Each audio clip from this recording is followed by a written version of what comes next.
안녕하세요. 오늘 저희가 함께 살펴볼 자료는요. 인류 역사상 가장 영향력 있는 이야기 중 안녕하세요. 오늘 저희가 함께 살펴볼 자료는요. 인류 역사상 가장 영향력 있는 이야기 중 하나라고 할 수 있죠. 바로 성경의 첫 두 권, 창세기와 출애굽기 발췌본입니다. 이번 탐구의 미션은 이겁니다.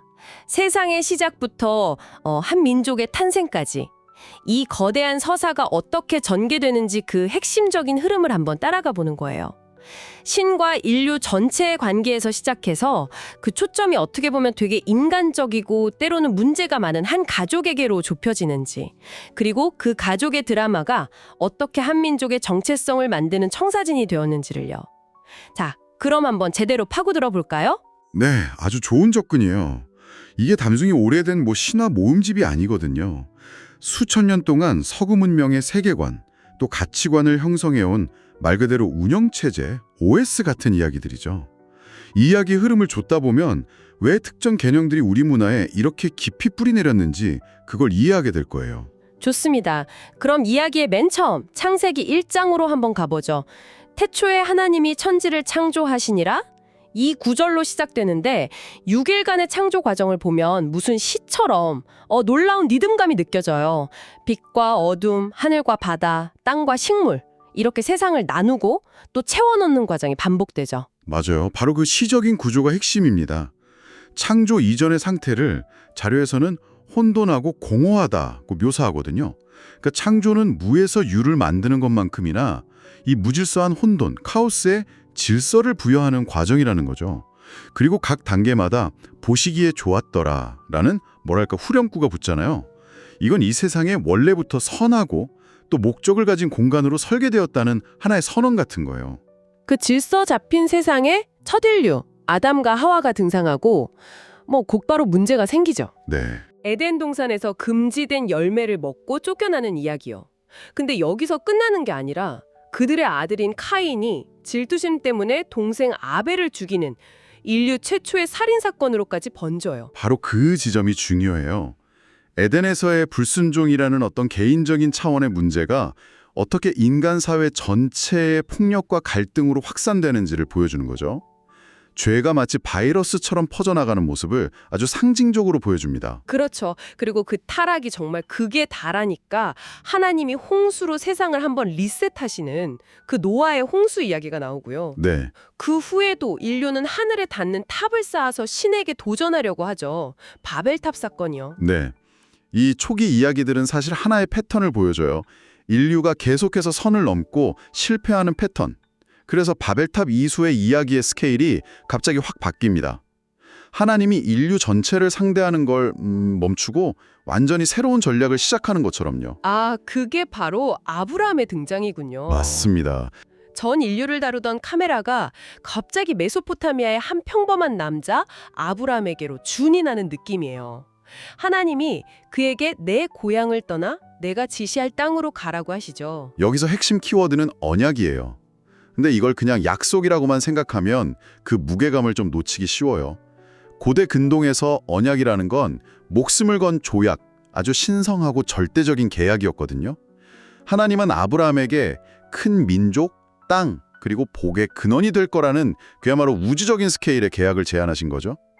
어떻게 보면 인류 전체를 향한 계획이 실패한 뒤에 한 사람과의 깊은 관계를 통해서 새로운 시작을 하려는 시도라고 볼 수 있습니다. 그런데 그 계약의 첫 시험부터가 정말 상상을 초월해요. 그렇죠. 아브라함이 100살에 기적적으로 얻은 아들 이삭을 제물로 바치라는 명령을 받잖아요. 아니, 이건 현대적인 관점에서 보면 너무 충격적이고 좀 문제적인 이야기 아닌가요? 맹목적인 복종을 요구하는 것처럼 들려서 좀 불편하기도 하고요. 물론입니다. 현대인의 시각으로는 정말 이해하기 힘든 부분이죠. 이 이야기는 신앙의 본질에 대한 아주 극단적인 질문을 던져요. 네가 가장 소중하게 여기는 것, 너의 미래, 그 자체까지도 나를 위해 내어놓을 수 있는가? 하는 질문이죠. 아브라함이 칼을 들었던 그 순간, 이야기는 그가 시험을 통과했다고 말해요. 하나님이 순양을 대신 준비해 주시면서요. 중요한 건 이 사건을 통해 신뢰의 관계가 최고 수준으로 증명되었다는 점입니다. 여호와 이레, 즉 주님께서 준비하신다는 개념이 바로 여기서 탄생하죠. 그 아들 이삭에게서 쌍둥이 에서와 야곱이 태어나면서 이야기는 더 흥미진진해져요. 네, 그렇죠. 특히 동생 야곱은 정말 주인공 같지가 않아요. 형을 속여서 장자권을 팥죽한 그릇에 사들이고 또 눈먼 아버지를 속여서 축복까지 가로채잖아요. 그렇죠. 사기꾼에 가깝죠. 왜 이런 인물이 언약의 계승자로 선택된 걸까요? 바로 그 점이 이 이야기의 놀라운 점이에요. 야곱이라는 이름 뜻 자체가 속이는 자거든요. 성경은 그의 결점을 전혀 미화하지 않아요. 오히려 그의 인생은 속고 속이는 과정의 연속이죠. 하지만 중요한 건 그의 변화입니다. 형을 피해 도망치다 홀로 남겨졌을 때 그는 비로소 신을 인격적으로 만나고 훗날 밤새 천사와 씨름하다가 이스라엘, 즉 신과 겨루어 이겼다는 새 이름을 얻어요. 평생 남을 속이던 자가 신과 정면으로 씨름하면서 새로운 정체성을 얻는 아주 극적인 성장서서라고 할 수 있습니다. 야곱, 즉 이스라엘에게는 12아들이 있었고 그 중에서도 가장 극적인 삶을 산 인물은 단연 요셉인 것 같아요. 아, 요셉 이야기. 아버지의 편애를 받아서 채색 옷을 입고 형들이 자기에게 절하는 꿈 이야기를 했다가 미움을 사서 이집트 노예로 팔려가잖아요. 그렇죠. 인생의 나락으로 떨어진 거죠. 근데 거기서 끝이 아니라 성실함으로 주인의 신임을 얻었다가 주인의 아내의 모함으로 억울하게 감옥에 갇히고요. 더 깊은 나락으로요. 네. 하지만 결국 꿈을 해석하는 능력 하나로 파라오 앞에 서게 되고 7년 풍년과 7년 흉년을 예언하면서 하루아침에 이집트의 총리가 되는 정말 인생 역전의 아이콘입니다. 이 요셉 이야기의 백미는 역시 흉년 때문에 곡식을 구하러 온 형들을 요셉이 마주하는 장면이에요. 수십 년 만의 재회죠. 여기서 만약 요셉이 복수를 했다면 그냥 평범한 복수국으로 끝났을 거예요. 하지만 그는 다른 선택을 하죠. 맞아요. 자신을 판 형들을 용서하면서 그 유명한 말을 남기잖아요. 당신들은 나를 해치려 했지만 하나님은 그것을 선으로 바꾸셔서 오늘과 같이 많은 사람의 생명을 구하게 하셨습니다. 이건 정말 과거에 일어난 모든 악과 고통에 새로운 의미를 부여하는 엄청난 관점의 전환 아닌가요? 정확합니다. 이건 단순한 용서를 넘어선 해석의 승리라고 할 수 있어요. 자신의 비극적인 삶 전체를 더 큰 그림, 즉 생명을 구원하기 위한 계획의 일부로 재해석하는 거죠. 이 한 문장이 창세기 전체를 관통하는 주제의식을 담고 있다고 봐도 과언이 아닙니다. 요셉의 이야기 덕분에 그의 가족, 즉 이스라엘 민족은 이집트에서 안전한 피난처를 얻었어요. 여기서 이야기가 행복하게 끝났으면 좋았을 텐데 역사는 그렇게 두질 않죠. 그렇죠. 수백 년이 흐르고 요셉을 알지 못하는 새로운 파라오가 등장하면서 이 안전했던 피난처가 끔찍한 노예 수용소로 변해버려요. 네, 바로 여기서 이야기의 무대가 한 가족의 드라마에서 한 민족의 고난서사로 전환됩니다. 파라오는 불어나는 이스라엘 민족을 보고 위협을 느껴요.